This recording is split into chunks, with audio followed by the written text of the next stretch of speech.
Tapi ternyata Rasul katakan sakinah itu datang kalau kita dekat dengan Al-Quran. Sakinah itu datang, apalagi kalau istrinya namanya Sakinah, udah ya datang terus itu kalau namanya Sakinah. Ada ya, kebetulan istri saya nama Sakinah misalnya, itu maka datang terus. Jadi Sakinah itu ternyata dalam sabda Nabi berkaitan dengan Al-Quran, baru orang akan dapat ketenangan batin, ketenangan jiwa. Salah satunya Al-Quran, salah duanya di antaranya lagi adalah duduk di majelis ilmu. Ini akan datangkan sakinah. Wa ghasyiyatuhumur rahmah, bahkan dinaungi rahmat Allah.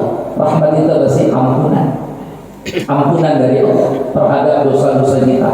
Jadi salah satu cara menggugurkan dosa itu bukan hanya istighfar, bukan hanya sholat, bukan hanya sedekah, tapi salah satu cara menggugurkan dosa itu Bapak Ibu duduk di majelis ilmu. Jadi kita duduk begini, agak ngantuk-ngantuk dikit, tidak apa-apa, itu ternyata dosa kita diampuni itu. Ya apalagi yang nggak ngantuk, apalagi yang nggak ngantuk.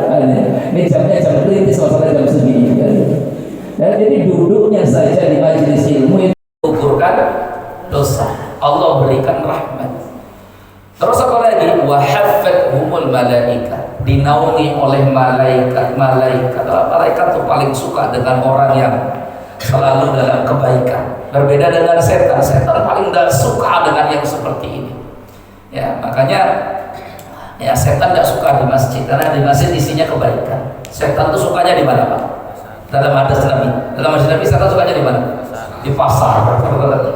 Pasar itu tempatnya setan. Bahkan tiap pagi setan lebih dulu datang ke pasar sebelum manusia. Tiap pagi dalam hadis Nabi, dan tancapkan liwa bendera di tengah-tengah pasar untuk menunjukkan ini area kekuasaan dia. Maka di pasar itu tempatnya orang bohong, di pasar itu tempatnya orang nipu. Ya biarpun nggak semua orang di pasar itu pembohong dan penipu, tidak semua. Tapi sering kali di pasar kita temukan tipu-tipu, bohong dan sebagainya. Ya, itu. Tambah lagi sekarang tukang pasar nggak terima dengan hadis ini. Ya misal, oh saya nggak terima kalau itu. Ada satu lagi Ustaz mana di gedung DPR, tancapkan pula bendera dari sana.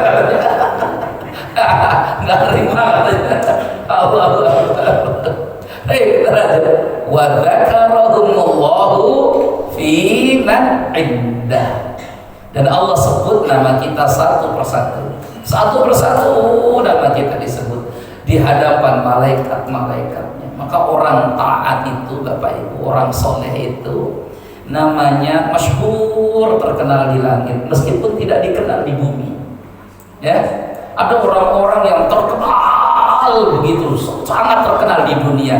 Tapi mohon maaf, ya orang yang terkenal di dunia belum tentu suaranya dikenal di langit, belum tentu suaranya dikenal di langit.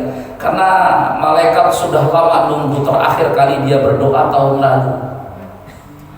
Tapi ada orang-orang yang namanya tidak begitu dikenal di dunia, orang tidak tahu. Tapi di langit suara itu sering kali terdengar. Itu nanti ada hadisnya tuh ya. Tapi kita sekarang mau ngaji tafsir. Moga-moga nama-nama kita semua terkenal di langit. Ya, itu. Baik, itu nanti sampai di tafsir surat As-Saffat itu yang begitu. Karena di surat As-Saffat itu ada bunyi falaula annahu kana minal musabbihin la labisa fi batnihi ila yaumi yub'atsun. Seandainya Yunus bukan termasuk hambaku yang ahli berzikir bertasbih, la labisa fi batnihi ila yaumi yub'atsun, niscaya Yunus bin Matta itu akan tinggal di perut ikan paus sampai hari kiamat. Maka dalam perut ikan paus itu 3 hari sama Yunus, 3 hari 3 malam. Yang dilakukan Yunus alaihi salam cuma berzikir. Apa kata Yunus? La ilaha illa anta subhanaka inni kuntu minadh dhalimin. Itu para ulama ahli tafsir Bapak Ibu ketika menafsirkan ayat ini di surah As-Saffat, suara rintihan di dalam kegelapan, ditambah lagi kedalaman laut, ditambah lagi di dalam perut ikan hiu yang ikan paus ya, ikan paus. Jadi kegelapannya double-double itu. Gelapnya malam, bisa jadi mendung gelap, ditambah lagi gelapnya lautan yang ada di alam itu. Karena kalau lautan itu bisa sampai ribuan meter bahkan kedalamannya, ribuan meter itu. Ya, ada itu. Nah, yang gelap tadi nggak tembus lagi matahari, ditambah lagi di gelapnya perut. Jadi gelap tambah gelap tambah gelap tambah gelap.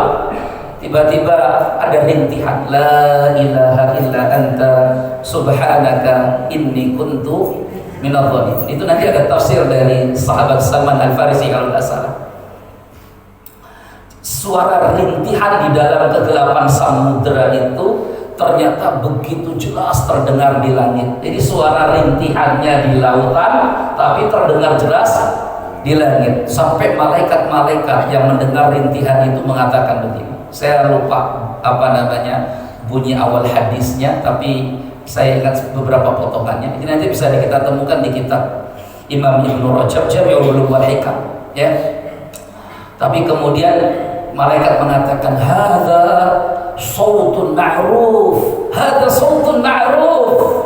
Jadi ketika suara rintihan orang yang minta tolong, selama ini dia ahli zikir, ahli tasbih, ahli doa, dalam kondisi butuh sekali bantuan di dalam perut ikan paus, suara itu sampai kedengar di langit. Malaikat mengatakan, hadza sautun ma'ruf.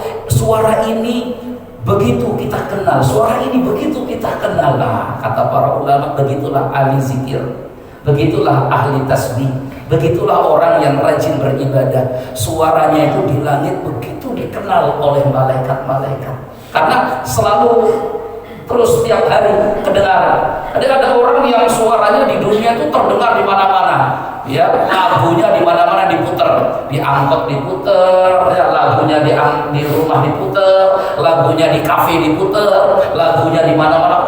Asal terdengar suara itu, wih, ini tahu di grup bandnya ini apa, ini tahu dia, terkenal betul di dunia. Tapi di langit suara itu nggak pernah nyampe, nggak pernah nyampe suara itu. Bapak Ibu, masya Allah, suaranya nyampe tiap hari, insya Allah.